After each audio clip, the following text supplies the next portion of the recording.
Solenidade do Santíssimo Sacramento do corpo e do sangue de Cristo.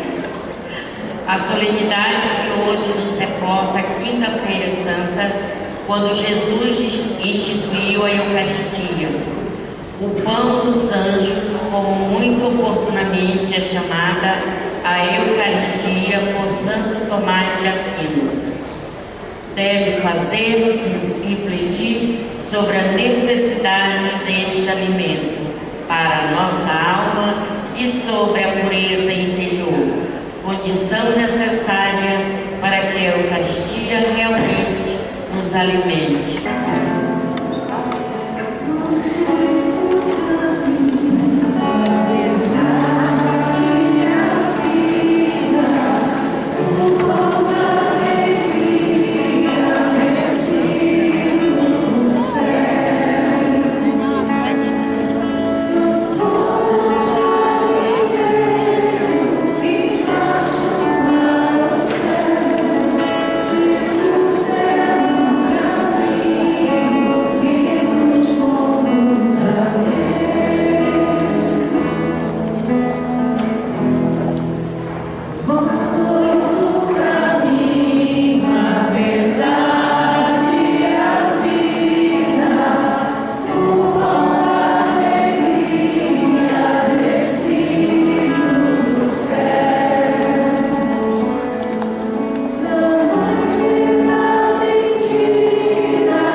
graça de nosso Senhor Jesus Cristo, o amor do Pai e a comunhão do Espírito Santo estejam convosco. Bendito seja Deus que nos reuniu no amor de Cristo. No início desta celebração eucarística, Peçamos a conversão do coração, fonte de reconciliação e comunhão com Deus e com os irmãos e irmãs.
Deus Todo-Poderoso, tenha compaixão de nós, perdoe os nossos pecados e nos conduza à vida eterna. Amém. Glória a Deus nas alturas e paz na terra aos homens por Ele amados.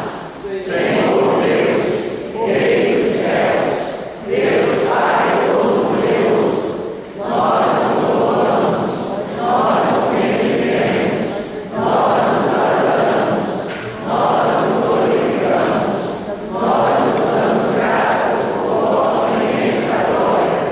Senhor Jesus Cristo, Filho unigênito, Senhor Deus, Cordeiro de Deus, Filho de Deus Pai, vós que tirais o pecado do mundo, tende piedade de nós. Vós que tirais o pecado do mundo, acolhei a nossa súplica. Vós que estáis à direita do Pai, tende piedade de nós. Só vós sois o Santo, só vós o Senhor, só vós o Altíssimo, Jesus Cristo, com o Espírito Santo, na glória de Deus Pai. Amém. Oremos. Senhor Jesus Cristo, neste admirável sacramento, nos deixastes o memorial da vossa paixão.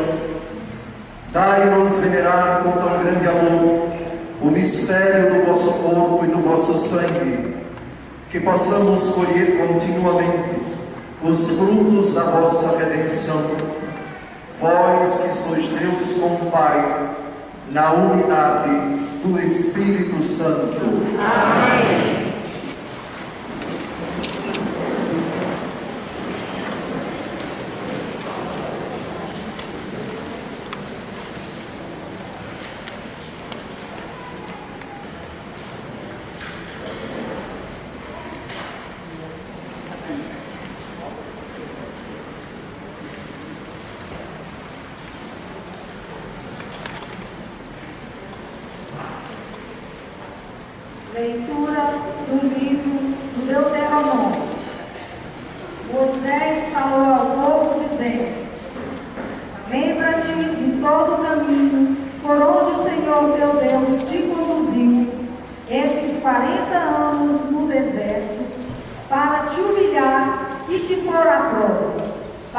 saber o que tinhas no coração e para ver se observarias ou não seus mandamentos.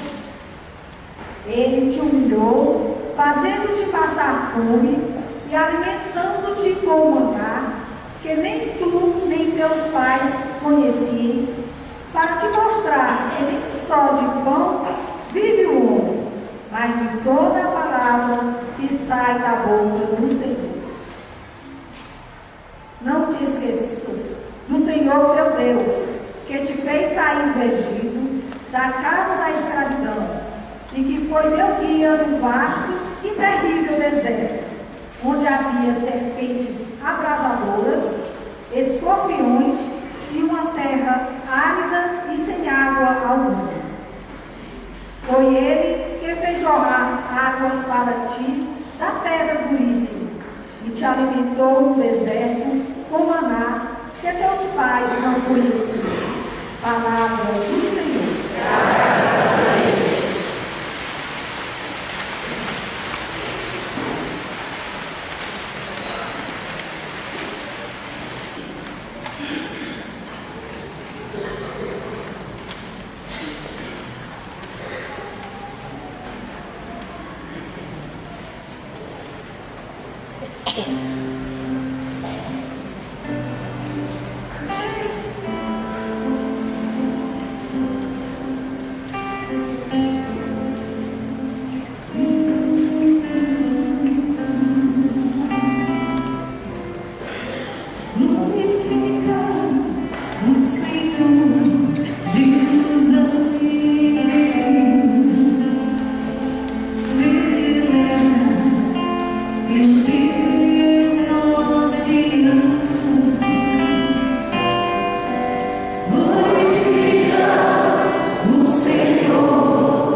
Coríntios.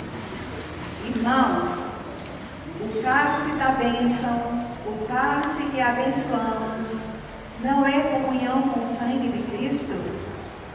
E o pão que partimos, não é comunhão com o corpo de Cristo? Porque há um só pão, nós todos somos um só corpo, pois todos participamos deste único pão. Palavra do Senhor. Graças a Deus.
O Senhor esteja convosco.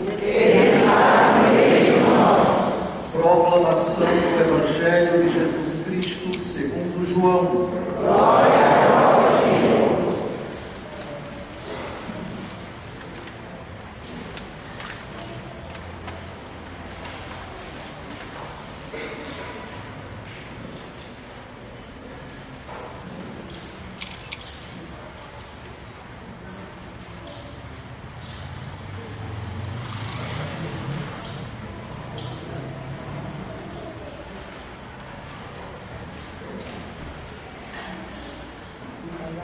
Naquele tempo, disse Jesus às multidões dos judeus: Eu sou o pão vivo descido do céu. Quem comer deste pão viverá eternamente. E o pão que eu darei é a minha carne, dada para a vida do mundo. Os judeus discutiam entre si, dizendo: Como é que ele pode dar a sua carne a comer? Então Jesus disse: em verdade vos digo, se não comerdes a carne do Filho do Homem, e não beberdes o seu sangue, não tereis a vida em vós. Quem come a minha carne e bebe o meu sangue, tem a vida eterna, e eu o ressuscitarei no último dia. Porque a minha carne é verdadeira comida, e o meu sangue verdadeira bebida. Quem come a minha carne e bebe o meu sangue, permanece em mim e eu nele. Como o Pai que vive me enviou, e eu vivo por causa do Pai, assim aquele que me recebe como alimento viverá por causa de mim. Este é o pão que desceu do céu. Não é como aquele que os vossos pais comeram. Eles morreram. Aquele que come este pão viverá para sempre. Palavra da salvação. Glória a vós, Senhor.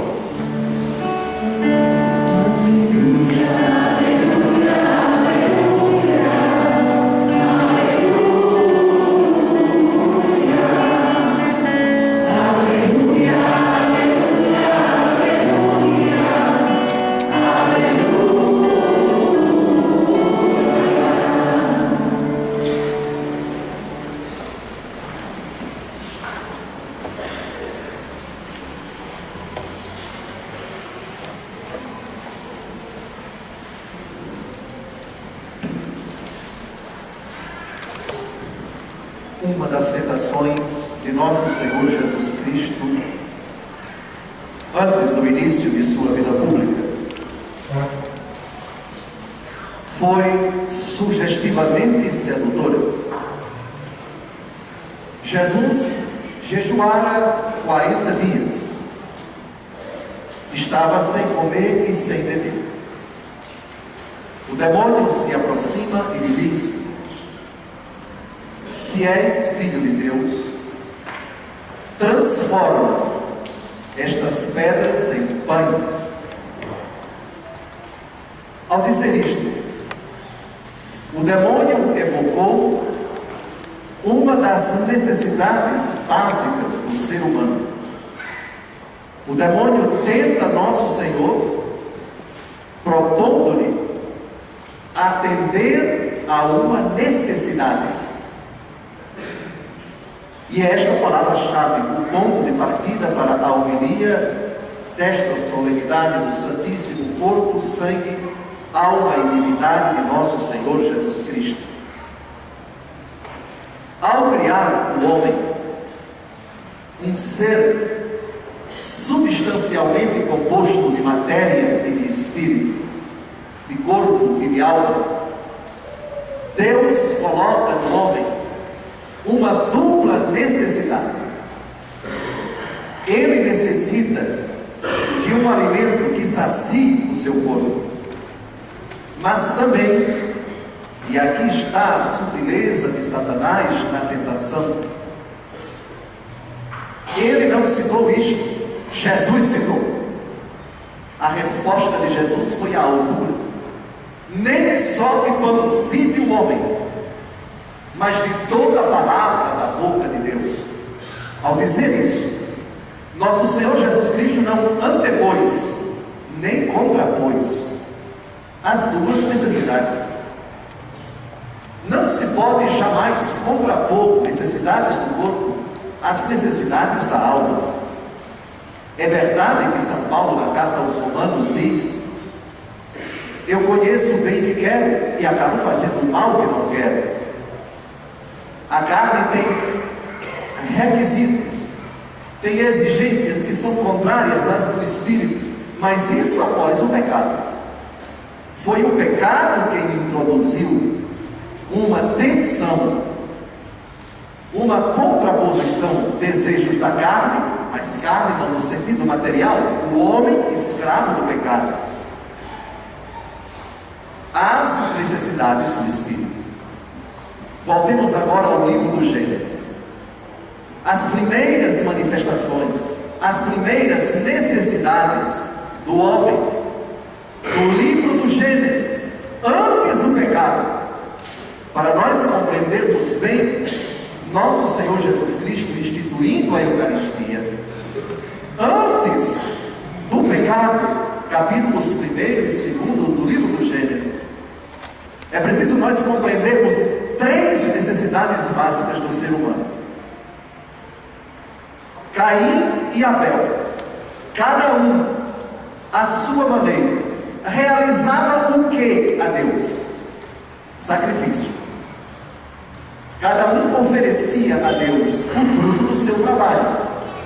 Caim oferecia os frutos da agricultura.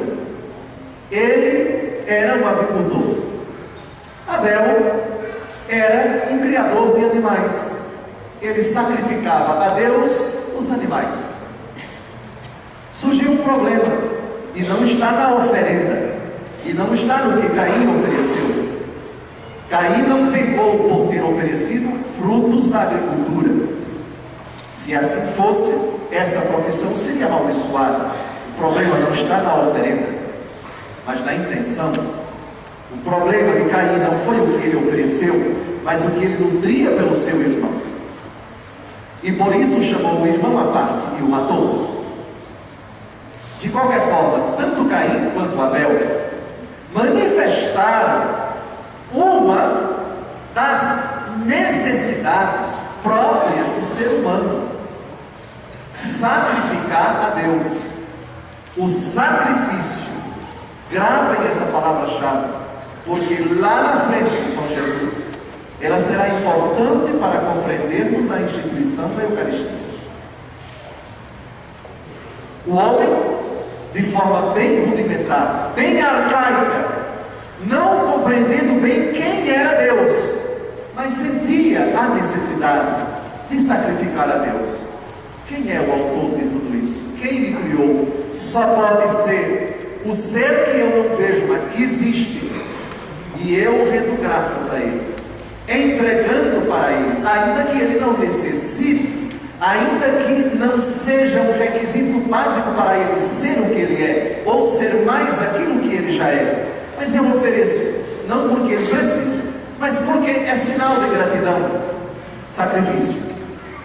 Caim e Abel, lá no Gênesis, cada um expressando uma necessidade: sacrificar. Sacrifício. Caim e Abel, pelo simples fato de serem, respectivamente, agricultor e pecuarista, vamos chamar assim, se trabalhavam, é porque necessitavam garantir o seu sustento. A alimentação, o alimento, também é uma necessidade para o homem. Ele trabalha para tirar, como fruto do seu trabalho, o seu sustento, para garantir para si e para os seus a sua sobrevivência. Sobrevivência não se garante apenas perpetuando a espécie. Isso é outra parte do capítulo 1 do livro do Gênesis: crescei e multiplicai-vos. Mas ninguém se multiplica com fome, e se não comer, morre e não perpetua a espécie. Alimento. Mas Caim e Abel também, justamente porque sentiam a necessidade de sacrificar a Deus, reconheciam a presença de Deus na vida deles. Compreenderam essas três palavras: sacrifício, alimento e presença. Agora vamos deixar o livro do Gênesis, capítulos de 1 a 11. E vamos começar a história da revelação positiva.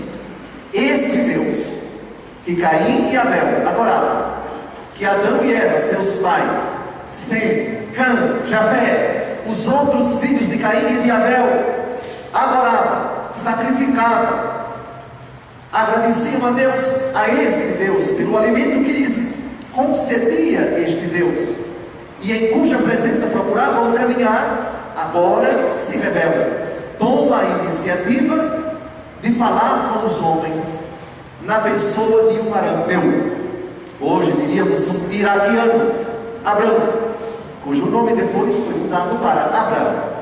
E assim começa a história da salvação.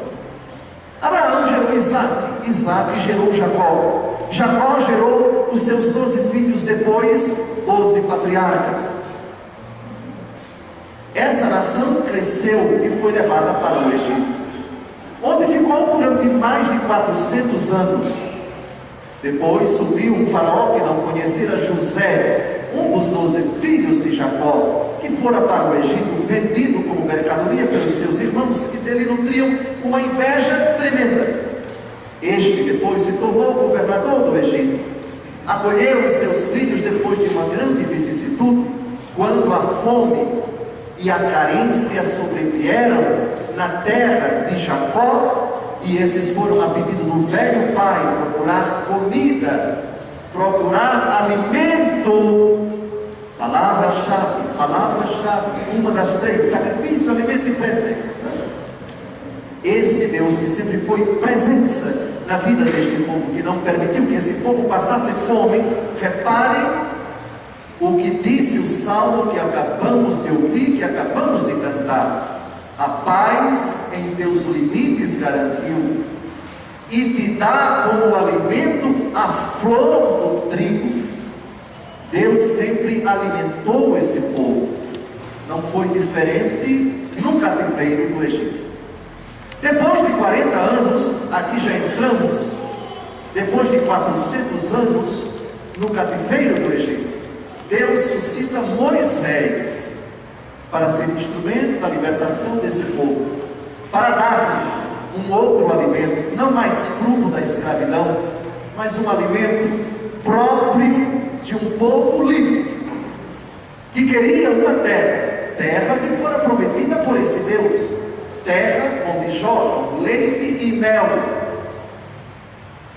Deus estaria presente na vida deste povo, e este povo sacrificaria o seu Deus na sua terra própria. Não por acaso, o primeiro diálogo de Moisés com o faraó foi nesses termos: ordena que o nosso povo parta, para que sacrifiquemos ao nosso Deus. Sacrifício. Pois bem, Moisés fala ao povo depois que este experimentou já a libertação. Lembra-te de todo o caminho por onde o Senhor Deus te conduziu estes 40 anos no deserto, para te humilhar e te pôr à prova, para saber o que tinhas no teu coração e para ver se observarias ou não seus mandamentos. Ele te humilhou, fazendo-te passar fome e alimentando-te com um maná que nem tu nem teus pais conhecieis, para te mostrar que nem só de pão vive o homem, mas de toda a palavra que sai da boca do Senhor. Na Bíblia não há coincidência. Eu citei ainda há pouco a resposta de Jesus a Satanás. Jesus reproduziu ipsis literis, com as mesmas palavras, o que Moisés disse na primeira leitura de hoje: nem só de pão vive o homem, mas de toda a palavra que sai da boca de Deus. Gravem isso, é importante, porque lá na Eucaristia nós vamos ver essas duas realidades, que qualquer literato, qualquer pessoa que tenha uma certa cultura profana vai dizer: pão material é uma coisa, palavra é outra coisa. Um é matéria, o outro é algo imaterial. Na Eucaristia nós vamos ter palavra e matéria, nós vamos ter espírito e corpo unidos numa única realidade. Corpo, sangue, alma e divindade de nosso Senhor Jesus Cristo numa mesma realidade. O Evangelho segundo João começa dizendo: no princípio era a palavra se fez carne e habitou entre nós. Palavra se fez carne.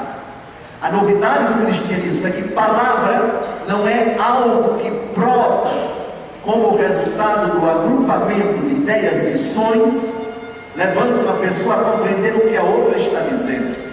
Palavra é uma pessoa de Deus, Deus que se faz carne, a divindade que se une à humanidade, e isso no ventre de Maria e na véspera da morte de Jesus, de uma forma completamente inusitada. Quem imaginaria que Deus, antes de Abraão, tido como um entre muitos no paganismo, fosse apenas um? Ouve, ó Israel, o Senhor nosso Deus é o único Senhor. Eis a novidade, o monoteísmo na história da humanidade.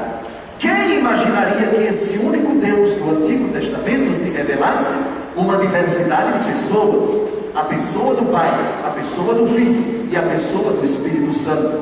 E quem imaginaria que a pessoa do Filho assumiria a carne humana? Deus verdadeiro de Deus verdadeiro, Deus que se rebaixasse tanto e sem deixar de ser, tornasse Ele mesmo homem, sem perder nada da sua divindade e sem tirar nada da sua humanidade, assemelhando-se a nós em tudo, exceto no pecado. É novidade atrás de novidade, é, humanamente falando, escândalo atrás de escândalo, mas o escândalo mais surpreendente estava para vir. Deus que se rebaixou haveria de morrer, mas na véspera de sua morte temos um outro escândalo surpreendente. Deus quis permanecer conosco sob a aparência do pão e do vinho, mas esse é o capítulo final da homilia. Voltemos para o Antigo Testamento. Quais são as três palavras-chave presentes lá em Caim, Abel, Sem, Cã, Jafé, Adão e Eva? Sacrifício, alimento, presença. Pois bem, no Antigo Testamento, Deus resolveu instituir Deus resolveu revelar aos homens esses três: sacrifício, alimento e presença, provisórios.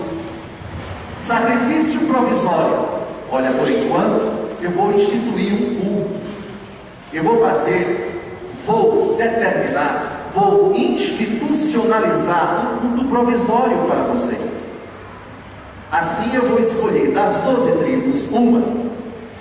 Dessa tribo, todos os homens serão sacerdotes. Levi, a tribo de Levi, os levitas, essa tribo será a tribo sacerdotal. Essa tribo vai ter uma função bem específica, vai cuidar do culto. No começo, é preciso que o povo, depois que saia do Egito, entre na terra prometida, passando pelo que hoje é Jordânia, atravessando o rio Jordão, chegando em Jericó, atualmente pertencendo aos palestinos, territórios ocupados, a cerca de 23 ou 25 quilômetros de Jerusalém. Vocês vão conquistar a terra aos poucos, os moldes antigos. E moldes antigos significa se conquista a terra é matando quem é proprietário da terra. Esse era o costume da época. Então, uma certa tribo, bem preparada militarmente, tinha guerreiros capazes de dar a vida para defender os seus interesses. Chegava-se numa cidade, cada cidade naquele tempo era um rei, e agora é a briga, é a guerra mesmo. Jericó foi a primeira cidade, onde Josué, capítulo 6. Aquela cidade foi dominada, depois aquela outra e aquela outra. A conquista da terra, onde jorram leite e mel, Israel, não foi dada de presente por Deus. Foi fruto da graça de Deus e do esforço do povo, que foi travando batalhas até conquistar a terra. Pois bem, depois que o povo conquista a terra, é hora de dividir a terra pelas tribos, tirando a tribo de Levi. Foi feita uma espécie de reforma agrária. 11 tribos ficaram com 11 pedaços, cada uma teve o seu quinhão, teve a sua parte na terra, exceto a tribo de Levi. A tribo de Levi, para se manter, todavia, tinha que ser sustentada pelas demais. Cada tribo é obrigada a pagar as primícias, e depois das primícias, os dízimos. Primícias, a primeira parte da colheita; dízimo, a 10ª parte do que se colhe, do que se cria ou daquilo que se adquire. Assim, havia um equilíbrio de forças. O culto era mantido pelas tribos, e em troca, os sacerdotes levitas oficiavam o culto. A primeira preocupação política é a unidade política religiosa desse povo. Então só vai haver um templo na cidade de Jerusalém, porque é um só Deus, um só templo.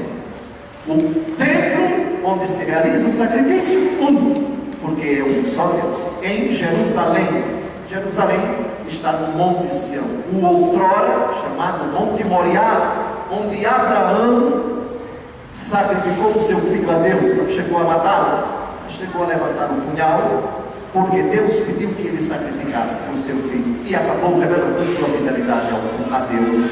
Pois bem, então nós temos um sacrifício provisório dentro de Jerusalém. Temos a presença de Deus, que se revela sobretudo no próprio templo. É um sinal visível da presença do único Deus em Israel. E temos os levitas alimentados pelos animais que são trazidos ao templo. Os animais tinham de ser imolados. O sacrifício, o sangue derramado desses animais espiava o pecado dos ofertantes, daqueles que apresentavam as oferendas. Esses animais alimentavam os levitas e suas famílias. Sacrifício, alimento, presença, tudo provisório.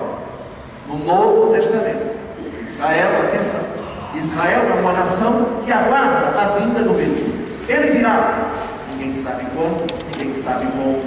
Outra surpresa, ninguém podia conceber que as profecias messiânicas se referiam a Deus mesmo, que assumiria a carne humana. Na pessoa divina, duas naturezas, a divina e a humana. Surpresa revelada apenas no Novo Testamento. E Jesus, o Verbo que se fez carne, veio habitar entre nós. Durante a vida pública de Jesus, a sua relação com o templo foi constante. Ele era judeu. São Paulo disse: na plenitude dos tempos, Deus enviou seu Filho nascido de uma mulher, segundo a lei, para remir os que estavam sob a lei. Jesus, como judeu, foi ao templo. Jesus realizou o sacrifício. Conforme o costume da época, todos os anos ele subia a Jerusalém para cumprir o preceito pascal. Nossa Senhora e São José ofereceram 2 pombas, 2 rolinhas, como sinal de gratidão a Deus, quando o menino Jesus foi apresentado. Todos os anos eles subiam a Jerusalém. Prova disso, Jesus, aos 12 anos de idade, quando se perdera dos seus pais, e foi encontrado por eles, proclamando a palavra entre os doutores da lei, entre os sábios do templo. Prova exatamente isto. Durante a sua vida pública, dos 30 aos 33 anos, Jesus constantemente está no templo, está pregando, altercando muitas vezes com seus opositores, enfrentando aqueles que colocavam armadilhas para ele. Caim, Jesus e o templo. Certa feita, quando Jesus expulsou os vendilhões do templo, eles disseram, aqueles que não gostaram da atitude de Jesus ao dizer: tirem isto daqui e façam da casa do meu pai um covil de ladrões. Que sinal você nos mostra para fazer isto? Destruam esse templo e eu reconstruirei em 3 dias. Aqui já temos uma mensagem cifrada. Jesus vai realizar a passagem da antiga aliança para a nova. Esse templo aqui é provisório. No lugar desse templo de pedras virá um outro templo. Jesus falava do templo do seu corpo. Alguns dias antes da morte, chorando sobre Jerusalém, Jesus fez uma profecia impressionante. Dias virão em que não ficará nesse templo pedra sobre pedra. Era um recado de que no ano 70, e isso se cumpriu, aquele templo desapareceu e desapareceu.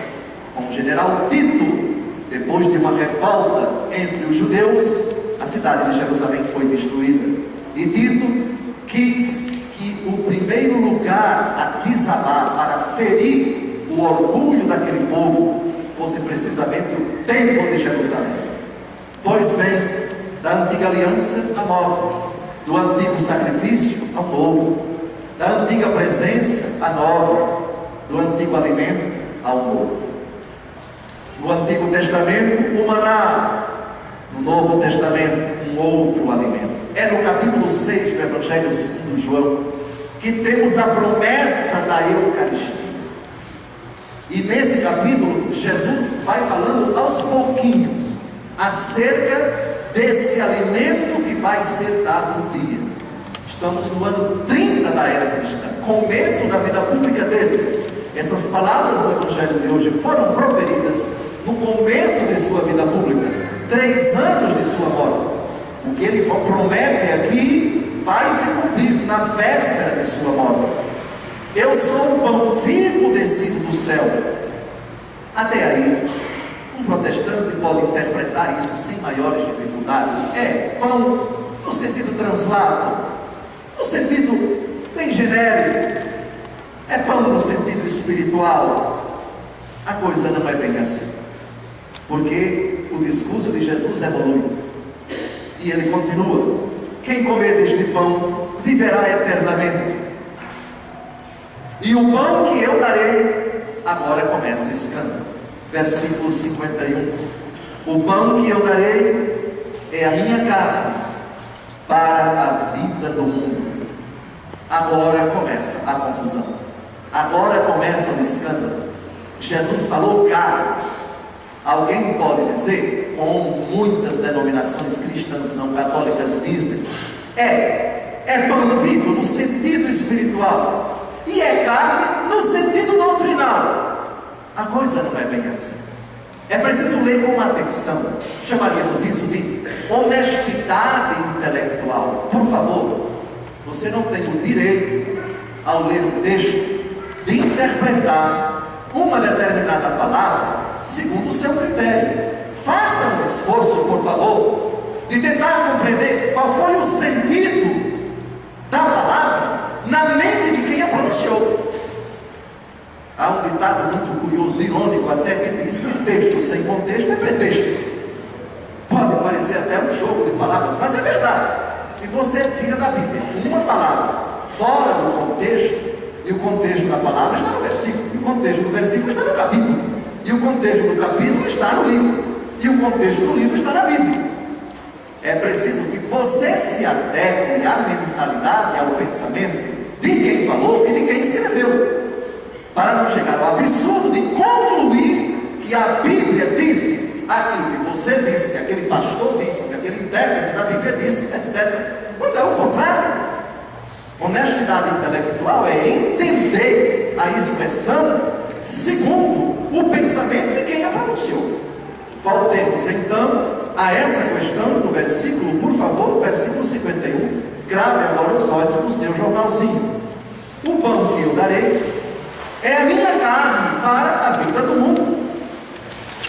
Os judeus discutiam entre si, dizendo: como é que ele pode dar a sua carne a comer? Paremos aqui nessa pergunta e vamos agora à psicologia da pedagogia. Sala de aula. Levante a mão aqui quem são professores ou quem já foi professor, quem já lecionou ou quem leciona. Bastante gente. Obrigado. Estamos diante então de um público seleto. Além de toda a paróquia ser seleta, temos aqui os insígnes professores. Certamente vós, professores, inúmeras vezes, ao transmitir o vosso ensinamento, ocorreu que um aluno ou mais alunos tenha levantado a mão e tenha dito: professora, eu não entendi. Pode interpretar, pode dizer de novo essa palavra? Pareceu-me não muito clara. Pois bem, e o professor, por dever de ofício, vai explicar aquilo que ele disse. A comunicação é um fenômeno complexo, porque ela se utiliza normalmente de palavras. E as palavras, às vezes, são ambíguas. Tem um significado, mas também tem outro. E quando nós nos comunicamos, por usarmos, às vezes, palavras ambíguas, isso suscita na mente dos ouvintes dúvidas. Ora, quando alguém pede para explicarmos de novo, nós temos a obrigação de sermos os mais claros possíveis, de precisarmos qual o sentido daquela afirmação, qual o sentido daquela palavra. Há determinadas palavras que são unívocas, ou naquele contexto, aquele que está falando quer dar um sentido preciso. Caso contrário, as pessoas vão ficar confusas. Pois bem, dito isso, agora vejamos o que é que vai acontecer depois da pergunta dos judeus. Como é que ele pode dar a sua carne a comer? Aqueles estão escandalizados. Eles estão pensando, ele está falando da carne mesmo, da carne. É carne no sentido unívoco do termo, carne. Nessa hora, se Jesus quisesse explicar a carne num outro sentido, ele diria: é num outro sentido, vocês estão exagerando, é no sentido doutrinal, na verdade é carne no sentido espiritual. Mas não foi isso que Jesus disse. Jesus reiterou: é carne mesmo. Dê uma olhada. Em verdade vos digo, se não comerdes a carne do Filho do Homem e não beberdes o seu sangue, não tereis a vida em vós. Ele reiterou. Aqui não é sentido figurado. Vocês estão escandalizados, mas o meu discurso não é para agradar vocês. O sentido é esse mesmo, é carne. E como se não bastasse, vai reiterar na segunda vez, versículo 54, grave os olhos: quem come a minha carne e bebe o meu sangue tem a vida eterna, e eu ressuscitarei no último dia. E mais, para não deixar nenhuma dúvida de que não é carne em sentido de brincadeira, de que não é carne no sentido espiritual nem doutrinal, porque a minha carne é verdadeira comida e o meu sangue é verdadeira bebida. E mais, é carne, de novo na língua grega, sarx, S-A-L-X, sarx. Quem come a minha carne e bebe meu sangue permanece em mim e eu nele. Como o Pai que vive me enviou e eu vivo por causa do Pai, assim aquele que me recebe como alimento viverá por causa de mim. Este é o pão que desceu do céu, não é como aquele que vossos pais comeram.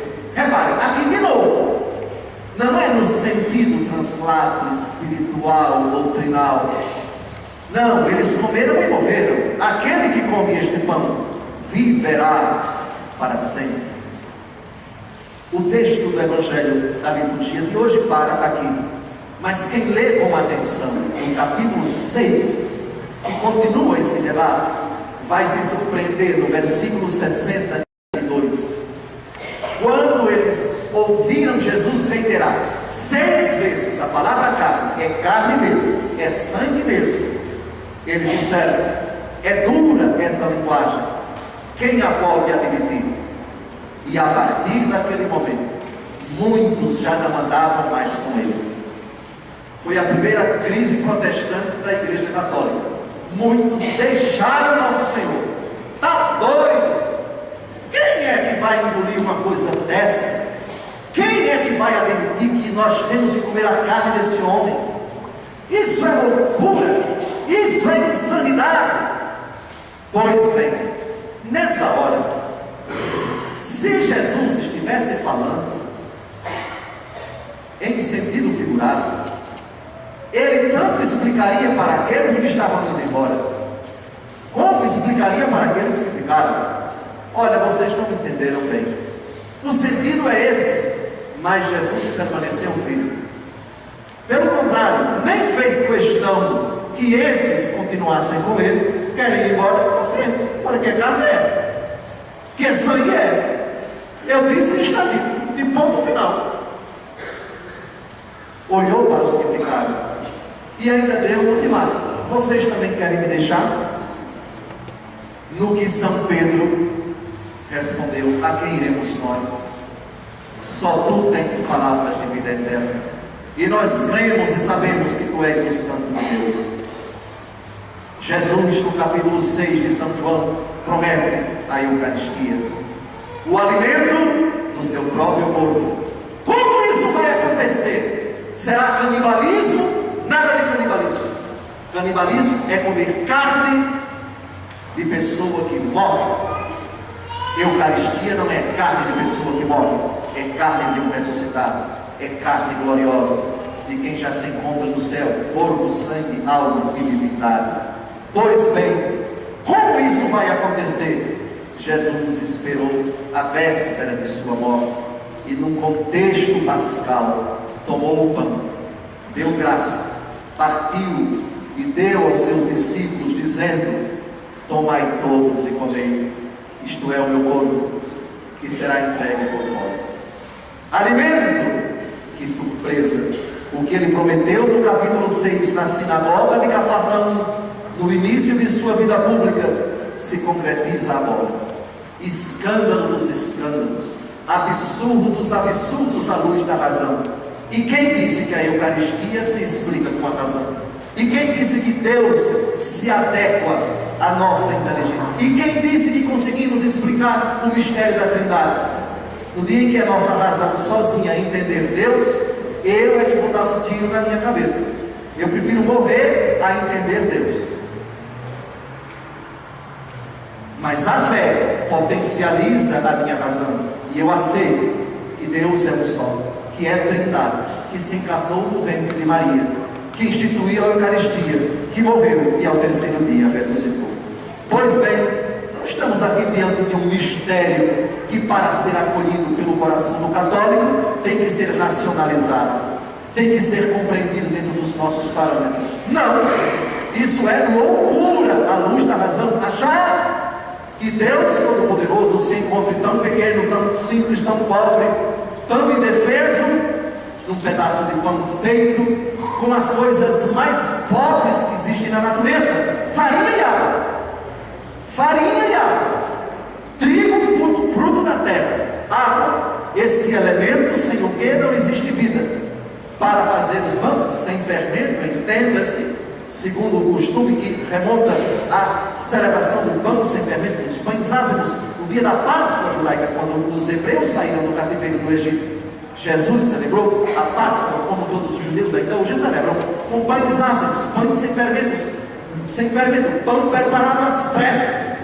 Pois bem, que um Deus venha a se encontrar debaixo dessas aparências tão pobres, tão humanamente desprezíveis.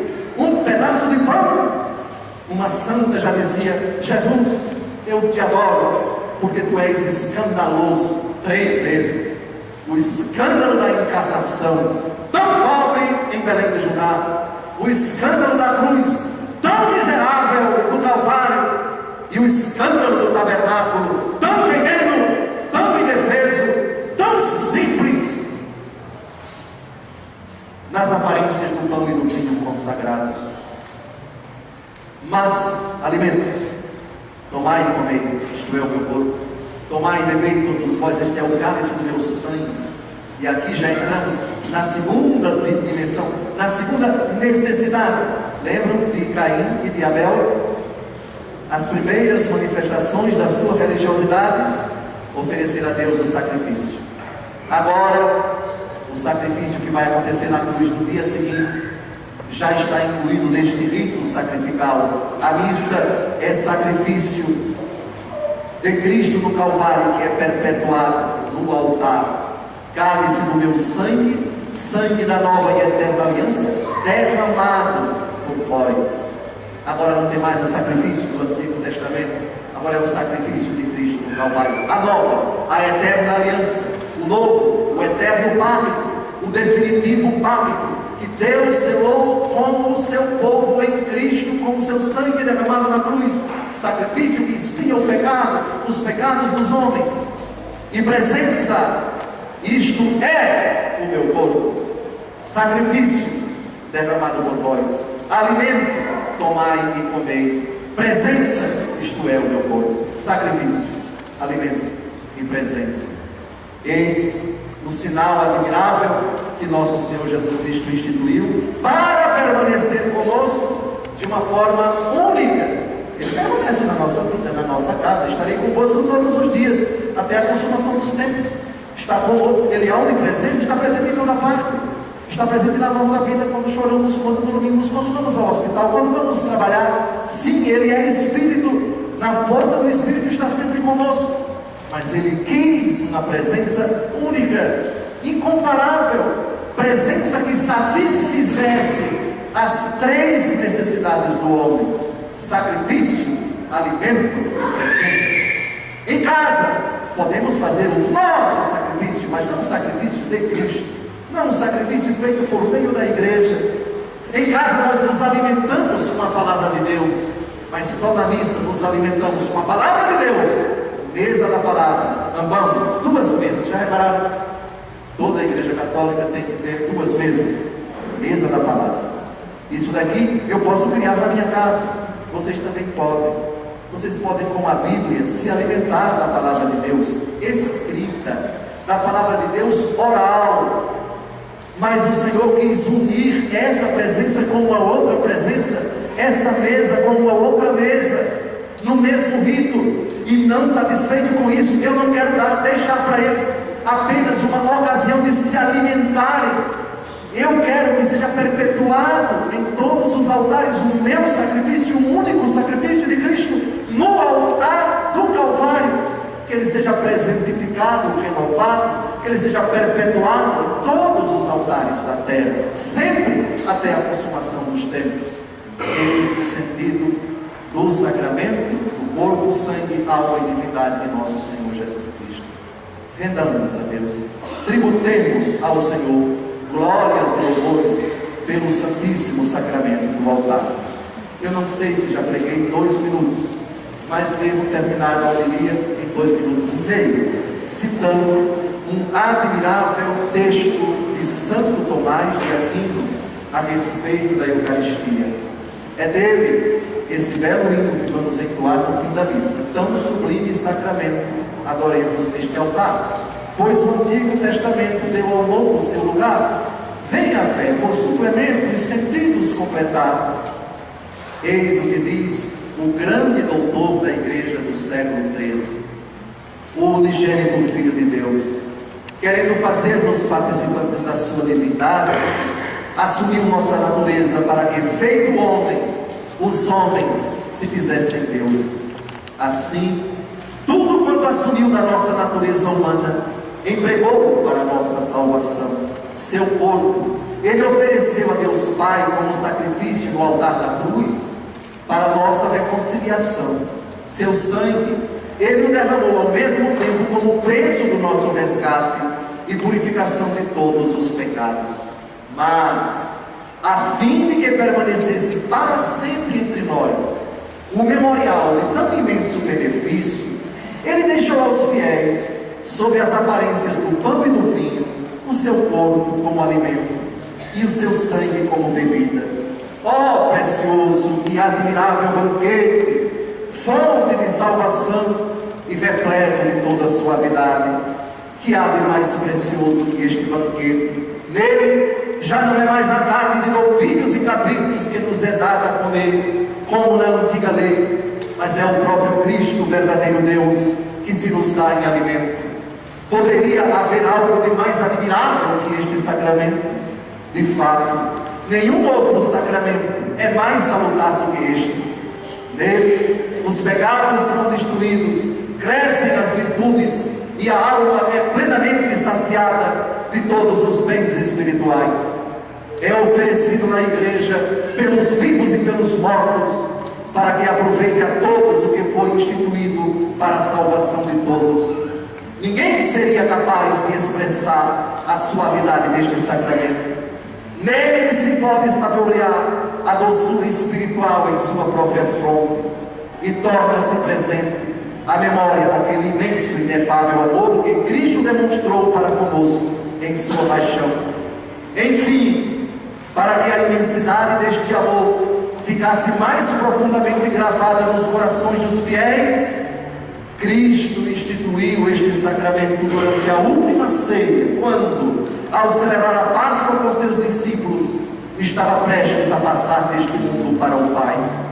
A Eucaristia é o memorial perene de sua paixão, o cumprimento perfeito das figuras da antiga aliança e o maior de todos os milagres que Cristo realizou.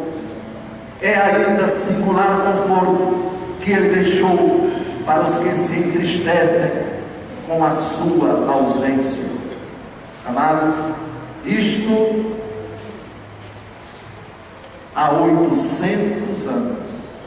Como permanece atual a doutrina da Igreja nos dias de hoje. Tributemos ao Senhor, rendendo glórias, louvores eternos, pelo seu augustíssimo sacramento da Eucaristia, diante do qual todo católico deve se dobrar em humilde, reverente, profunda, contínua e piedosa adoração, reconhecendo na Eucaristia o sacrifício de Cristo no Calvário, que é perpetuado em todos os altares da terra, o alimento divino, o pão do céu, o pão dos anjos, pão dos fracos, que torna todos eles fortes, pão do conforto, pão da alegria, pão que é o penhor da vida eterna, pão que já nos dá a eternidade aqui na terra, presença real diante da qual, humildemente em todos os sacrários da terra, nós afirmamos: graças e louvores se deem a todo momento. Graças e louvores se deem a todo momento.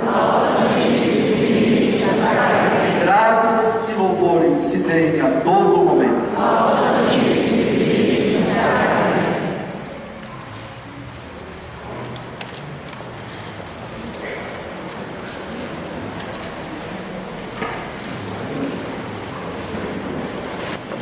Professemos a nossa fé. Creio em Deus Pai Todo-Poderoso, Criador do céu e da terra,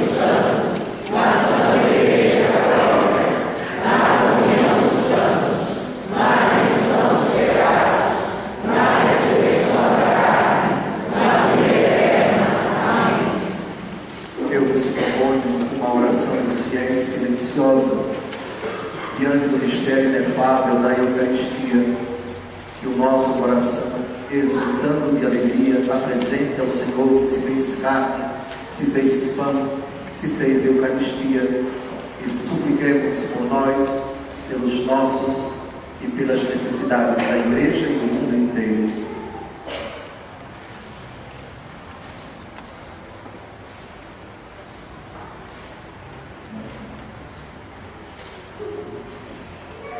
Senhor nosso Deus, que nos reunistes para celebrarmos a ceia de Jesus, dai pão em abundância aos que não têm, e fazei que os cristãos sintam mais fome do pão vivo que desceu do céu, por Cristo nosso Senhor. Amém.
sacrifício seja aceito por Deus Pai Todo-Poderoso.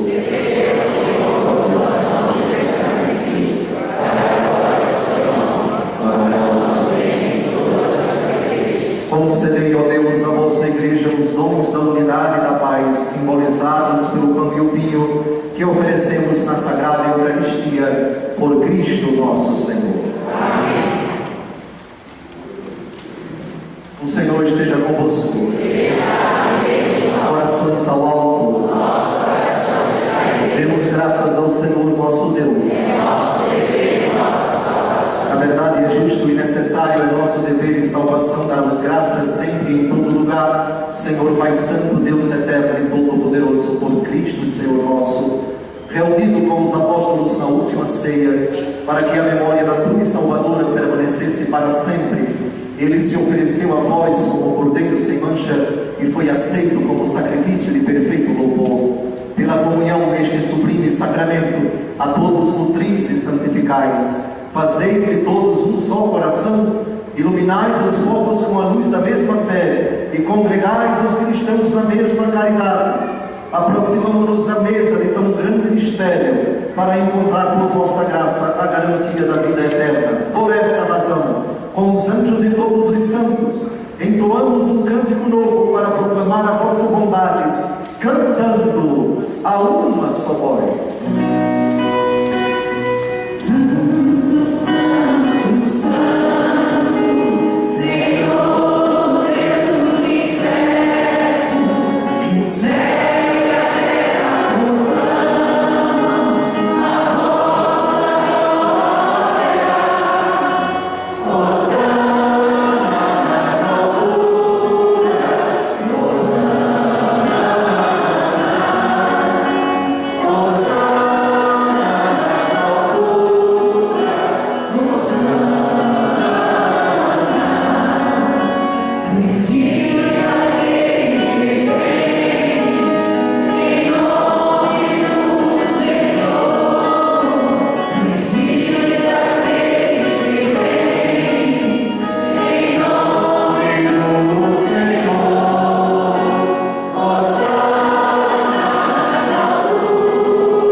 Santificai, pois, estas oferendas, derramando sobre elas o vosso Espírito, a fim de que se tornem para nós o corpo e o sangue de Jesus Cristo, vosso Filho e Senhor nosso. Estando para ser entregue e abraçando livremente a paixão, ele tomou o pão, deu graças, o partiu e deu a seus discípulos, dizendo: tomai todos e comei. Isto é o meu corpo que será entregue por vós.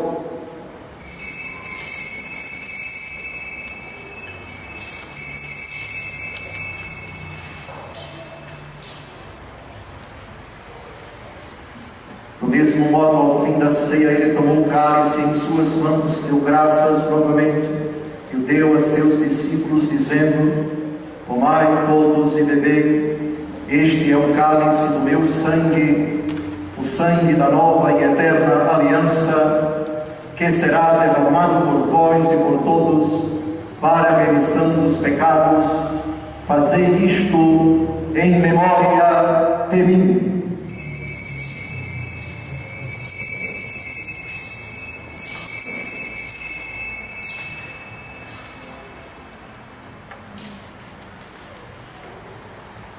Eis o mistério da fé.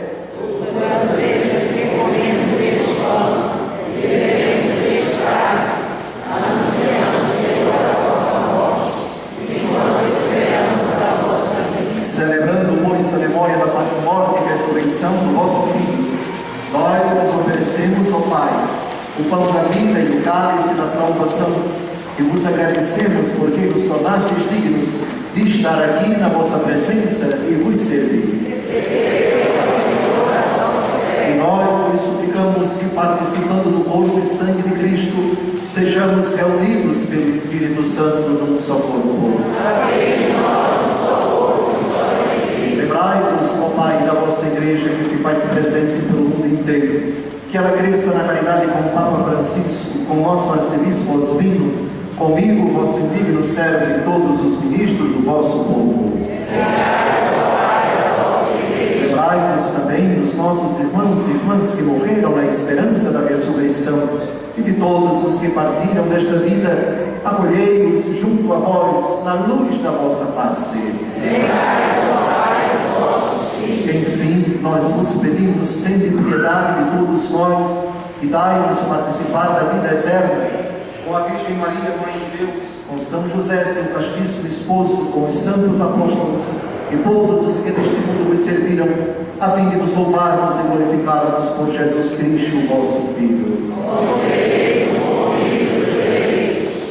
Por Cristo, com Cristo, em Cristo, a vós, Deus Pai Todo-Poderoso, na unidade do Espírito Santo, toda a honra e toda a glória, agora e para sempre. Amém. O Senhor nos comunicou o seu Espírito, com a confiança e a liberdade de filhos, digamos juntos: Pai nosso, que estás no céu, santificado seja o vosso nome, venha a nós o vosso reino, seja feita a vossa vontade, assim na terra como no céu.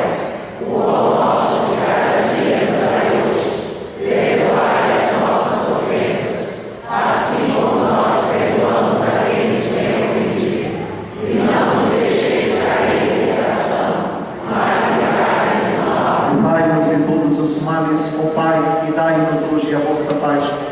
Ajudados pela vossa misericórdia, sejamos sempre livres do pecado e protegidos de todos os perigos, enquanto, vivendo a esperança, aguardamos a vinda do Cristo Salvador. Senhor Jesus Cristo, dissestes aos vossos apóstolos: eu vos deixo a paz, eu vos dou a minha paz. Não olheis os nossos pecados, mas a fé que anima a vossa Igreja. Dai, segundo o vosso desejo, a paz e a unidade. Vós, que sois Deus com o Pai e o Espírito Santo. Amém. A paz do Senhor esteja sempre convosco. O amor de Cristo nos une. Cordeiro de Deus, que tirais o pecado do mundo, tende piedade de nós. Cordeiro de Deus, que tirais o pecado do mundo, tende piedade de nós. Cordeiro de Deus, que tirais o pecado do mundo, dai-nos a paz.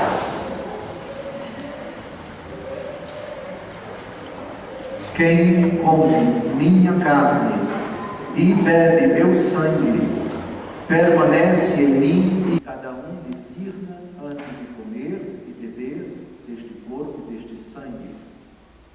Pois quem come e bebe o corpo e o sangue do Senhor sem discernir, está comendo e bebendo a própria condenação. Discernir significa fazer seriamente o exame de consciência à luz da palavra de Deus. Os católicos são obrigados, por lei eclesiástica, a se confessarem pelo menos uma vez por ano, mas devem fazer o seu exame de consciência todos os dias e se constatarem que ele cometeu, se ele constatar que cometeu ao menos um pecado mortal, por pensamento, por palavra, por ato e por omissão ou por omissão, não pode comungar sem antes acusar os seus pecados individualmente perante a Igreja. Requisito para receber dignamente a Eucaristia é o estado de graça. Há católicos que dizem: eu me confesso somente com Deus. É preciso repensar tal pensamento, tal postura. O sacramento da Eucaristia é o sinal da unidade da Igreja e todos os membros em Cristo. Se o pecado fere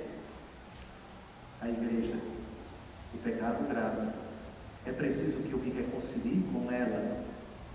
Nós professamos 7 sacramentos, e não só alguns. Eu costumo dizer, brincando, educadamente, a quem só se confessa com Deus: você não deveria comungar só com Ele? Quem não precisa do padre para se confessar? Por que precisa do padre para comungar? É preciso ser católico 100%. 1 Coríntios, capítulo 11, de 27 a 31. Se a minha consciência me acusa de ter cometido um pecado grave, eu não posso comungar, estando em pecado grave, porque isso causa a condenação minha. O sacramento é santo, mas ele se torna fonte de condenação para mim, comungando em pecado mortal, comungando indignamente.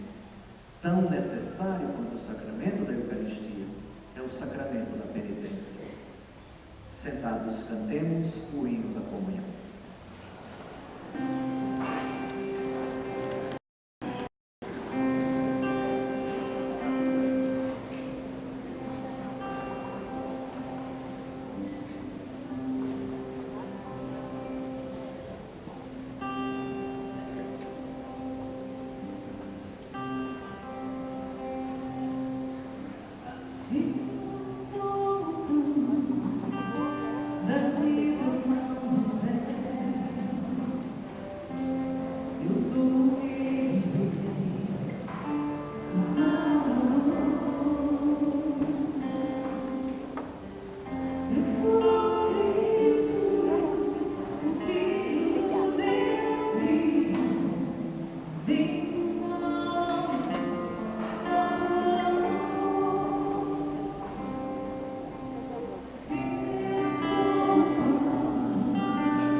Dai-nos, Senhor Jesus, o gozo eterno da vossa divindade, que já começamos a saborear na terra, pela comunhão do vosso corpo e do vosso sangue, vós que viveis e reinais para sempre.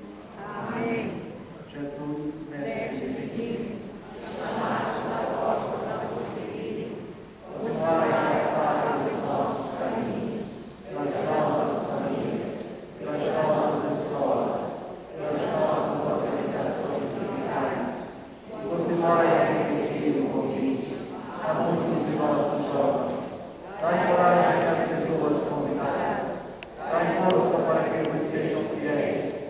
apóstolos, sacerdotes, como religiosas e religiosas, para o bem do povo de Deus e de toda a humanidade.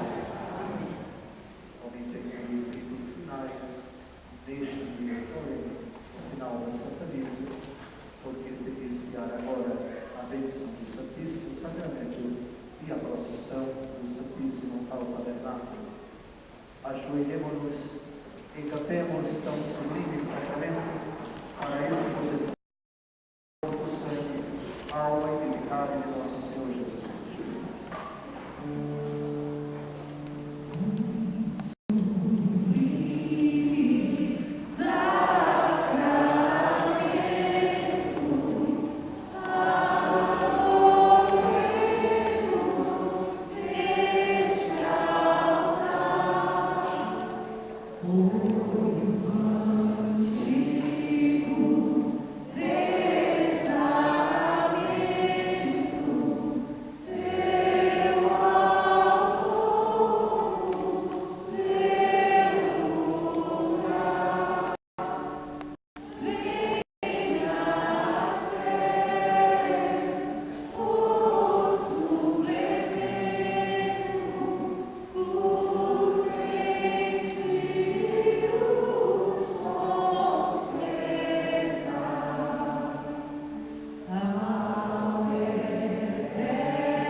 Do céu lhes destes o pão. Senhor Jesus Cristo, neste admirável sacramento, nos deixastes o memorial da vossa paixão. Dai-nos venerar com tão grande amor o mistério do vosso corpo e do vosso sangue, que possamos colher continuamente os frutos da vossa redenção. Vós que viveis e reinais com o Pai, na unidade do Espírito Santo.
seja Deus.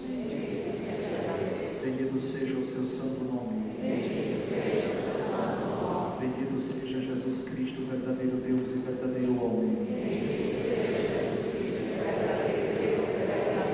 Bendito seja o nome de Jesus. Bendito seja seu sacratíssimo coração. Bendito seja o seu preciosíssimo sangue. Bendito seja Jesus no santíssimo sacramento do altar. Bendito seja o Espírito Santo Paráclito. Bendita seja a grande Mãe de Deus, Maria Santíssima. Bendita seja a sua Santa Imaculada Conceição. Bendita seja a sua gloriosa Assunção. Bendito seja o nome de Maria, Virgem Mãe. Bendito seja São José, seu castíssimo esposo. Bendito seja Deus nos seus anjos e nos seus santos. Deus e Senhor nosso, protegei a vossa igreja, dai-lhe santos pastores e dignos ministros, derramai as vossas bênçãos sobre o nosso Santo Padre o Papa, sobre o nosso arcebispo, sobre o nosso Papa, sobre todo o clero, sobre o chefe da nação do Instituto Federal e sobre todas as pessoas constituídas em dignidade, para que governem com justiça. Dai ao povo brasileiro mais constante prosperidade e poder. Favorecei com os efeitos contínuos da vossa bondade o Brasil, este a ser espalhado, a capelania militar em que habitamos, a cada um de nós em particular, e a todas as pessoas por quem somos obrigados a orar, ou que se recomendaram às nossas orações. Tende misericórdia das almas dos fiéis que padecem no purgatório. Dai-lhe, Senhor, o descanso e a luz eterna. Pai nosso que estais nos céus, santificado seja o vosso nome. Venha a nós o vosso reino. Seja feita a vossa vontade, assim na terra como no céu.